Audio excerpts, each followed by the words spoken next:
us what you've been announcing at CES today. Awesome.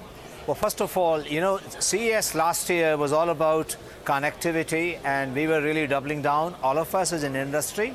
But this year, we are actually showing in live technology implementation of 4 pillars of connectivity. That is really cloud applications. That is really about collaboration of many, many technologies from Apple, Samsung, IBM, Google. And then third is customization, because more and more automation you bring in, it's getting complicated for users like average you and I. And we want to customize, bring the human side to machines, to the cars, to the home. And the fourth, which is most important for me personally, which all the US political scene has been talking about, the hacking, the cybersecurity.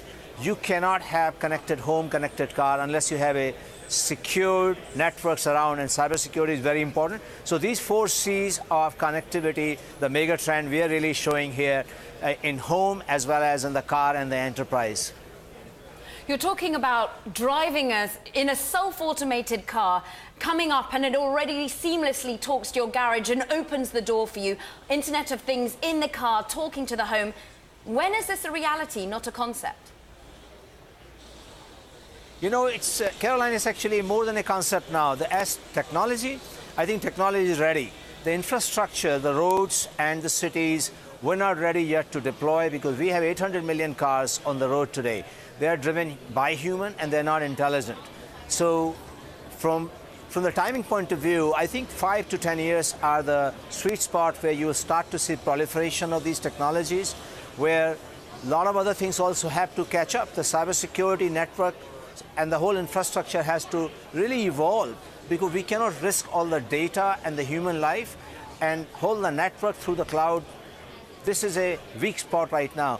So what we're showcasing, that is ready, but OEMs, like all the German OEMs, the Japanese, the Americans, they have spent hours and hours here discussing how do we implement the cybersecurity in their cars. So really the next 3 to 5 years would be most exciting in terms of implementation.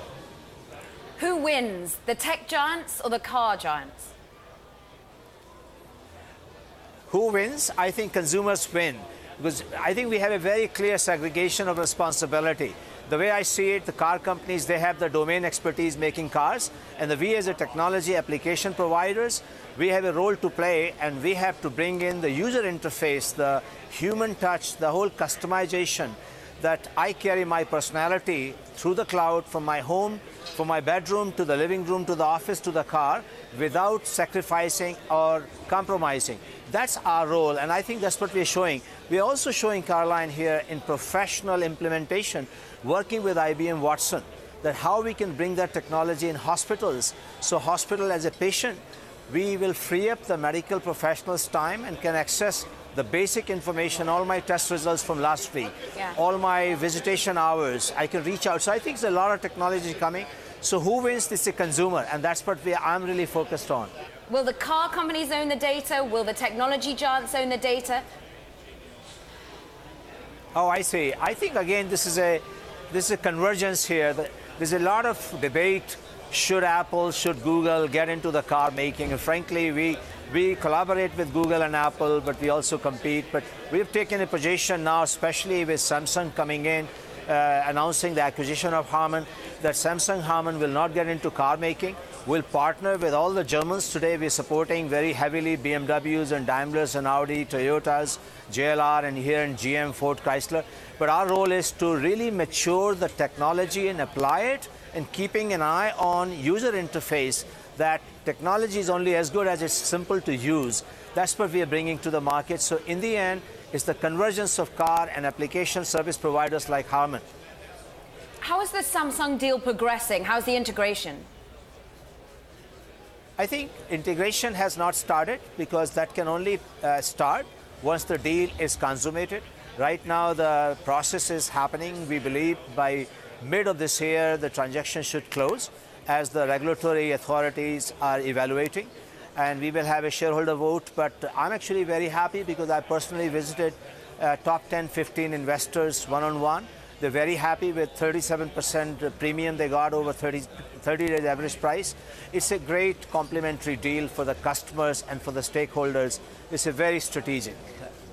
Will you be making any more acquisitions? You recently made one yourself after being purchased by Samsung. Are you on the M&A trail yourself? You know, I would say yes, because if you really want to be fast to the market, then you need to be alert and agile. Some things you do your own development organically, which we do, and same time, either you need to partner, collaborate, like we have announced Microsoft, IBM, Google, Apple, Samsung partnerships, or actually acquire. So speed to market, so yes, we will definitely make some unique technology acquisitions, especially in the area of active safety and sensor detection and technologies. We have the competence in cloud, we have the competence in data analytics, and we have the whole thing now with cybersecurity wrapped around.